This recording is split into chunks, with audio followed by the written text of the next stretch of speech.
Assalamualaikum warahmatullahi wabarakatuh.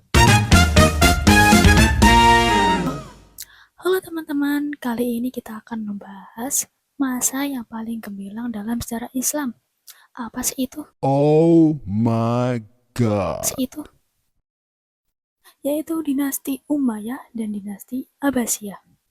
Sebelumnya perkenalan dulu, aku Daniatul Jana dari program studi komunikasi dan penyiaran Islam dari kelas C dengan NIM 304250993. Mari kita bahas satu persatu apa sih itu dinasti Umayyah dan dinasti Abbasiyah. Baik, di sini aku akan menjelaskan apa sih dinasti Umayyah itu. Dinasti Umayyah berdiri pada tahun 661 Masehi sampai 750 Masehi. Setelah berakhirnya masa Khulafaur Rasyidin, berdirilah dinasti Umayyah yang didirikan oleh Muawiyah bin Abu Sufyan. Pusat pemerintahannya ada di Damaskus, wilayah Suriah saat ini. Menariknya, dinasti Umayyah adalah kerajaan Islam pertama yang menerapkan sistem monarki.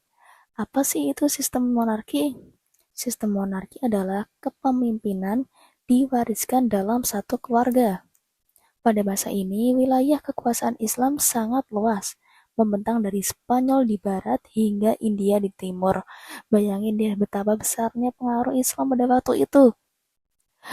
Lanjut, bahasa Arab dijadikan bahasa resmi negara. Sistem administrasi modern dibangun dan berbagai infrastruktur seperti jalan, jembatan, serta masjid megah didirikan.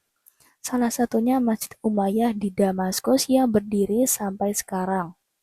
Namun seiringnya waktu, muncul masalah di dalam pemerintahan.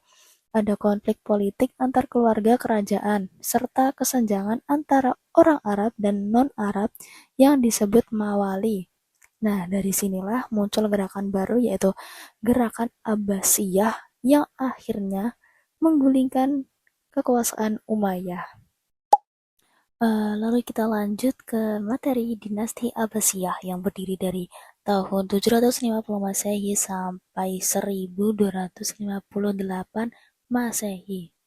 Setelah dinasti Umayyah jatuh, berdirilah dinasti Abbasiyah yang didirikan oleh Abu al-Abbas as-Sofa, keturunan dari paman Nabi Muhammad SAW, yaitu Abbas bin Abdul Muthalib. Pusat pemerintahannya yang dipindahkan ke Baghdad atau Irak oleh Khalifah Al-Mansur, dan dari sinilah peradaban Islam benar-benar mencapai masa keemasan. Puncak kejayaan Abbasiyah terjadi pada masa Harun ar-Rasyid dan Al-Ma'mun. Di bawah kepemimpinan mereka, berdirilah Baitul Hikmah atau House of Wisdom, semacam perpustakaan dan pusat penelitian besar di Baghdad.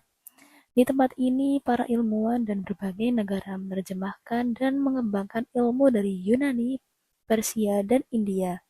Dari sinilah muncul nama-nama besar seperti Al-Khawarizmi, yakni penemu konsep aljabar, Ibnu Sina, ahli kedokteran yang bukunya jadi acuan di Eropa, Al-Farabi, dan Al-Kindi, tokoh filsafat logika Islam. Selain itu, Baghdad berkembang menjadi pusat perdagangan internasional, di antaranya seni, sastra, dan arsitektur Islam pun tumbuh pesat, menjadikan kota itu salah satu yang paling maju di dunia saat ini. Sayangnya, kejayaan itu nggak bertahan selamanya. Dinasti Abbasiyah mulai melemah karena perebutan kekuasaan di dalam pemberontakan daerah, dan akhirnya pada tahun 1258 Masehi, bangsa Mongol menyerang Baghdad dan menghancurkan pusat peradaban Islam pada masa itu. Jadi, kesimpulannya adalah dinasti Umayyah berjaya dalam perluasan wilayah dan pemerintahan, sedangkan dinasti Abbasiyah berjaya dalam ilmu pengetahuan dan budaya. Keduanya menjadi simbol kejayaan peradaban Islam di dunia. Masa keemasan Islam bukan cuma tentang kekuasaan yang luasnya wilayah, tapi juga tentang bagaimana umat Islam memimpin dunia dengan ilmu dan akhlak. Mereka menggabungkan iman, ilmu, dan peradaban, sesuatu yang bisa kita teladani di masa sekarang.